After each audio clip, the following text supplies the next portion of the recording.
Take a look at this split screen. If you're remodeling a house, you don't start by swinging a sledgehammer and tearing down physical brick walls just to see if a new layout works. That process is slow, labor-intensive, and incredibly expensive. Instead, you map out the changes on a lightweight paper blueprint first. The browser has its own version of a brick-and-mortar structure, and it's called the Document Object Model, or Real DOM. This wireframe shows what happens when you load a modern web page. Every single one of these 1,000 product cards and 500 buttons becomes a physical node taking up memory. When JavaScript makes a direct modification to this structure, notice the red warning box that triggers. The browser has to recalculate the layout, repaint the specific pixels, and update the display. These are heavy, demanding operations. If every minor user interaction, like clicking a like button or typing a single letter in a search bar, forces the browser to tear down and rebuild parts of that heavy structure, the application's performance will inevitably grind to a halt. React bypasses the heavy real DOM entirely. Watch this JSX code morph into a simple, nested JavaScript object. This lightweight map is the virtual DOM. It is not an actual HTML document with physical presence. It is strictly plain text data stored entirely in memory.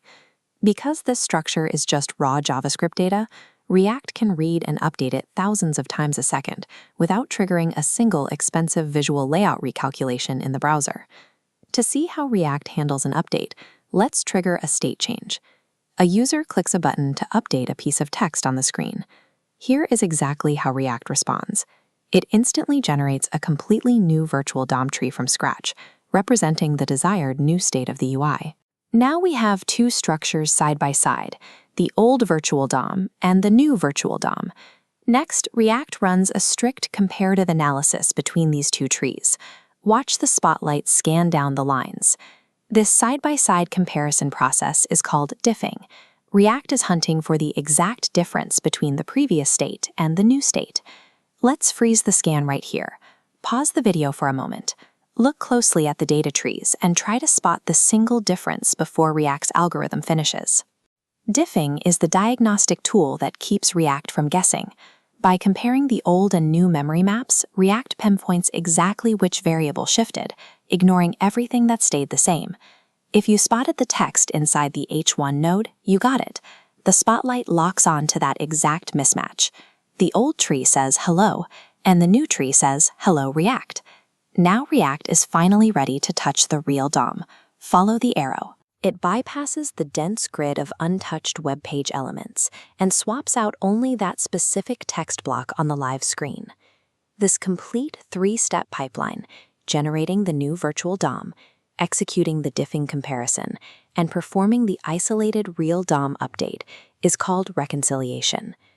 Let's clear up a trap that frequently appears in technical interviews.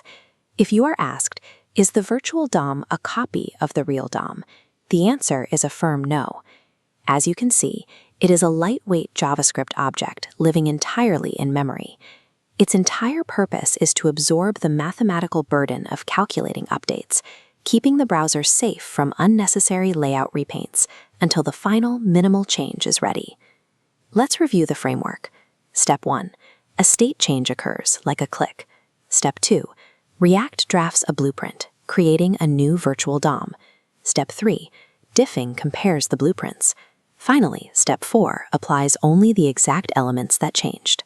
Mastering this specific pipeline explains exactly why React is able to handle dense, complex web applications so efficiently. In our next episode, we will zoom in closely on Step 3, exploring the precise algorithmic rules React uses to make that diffing process so fast.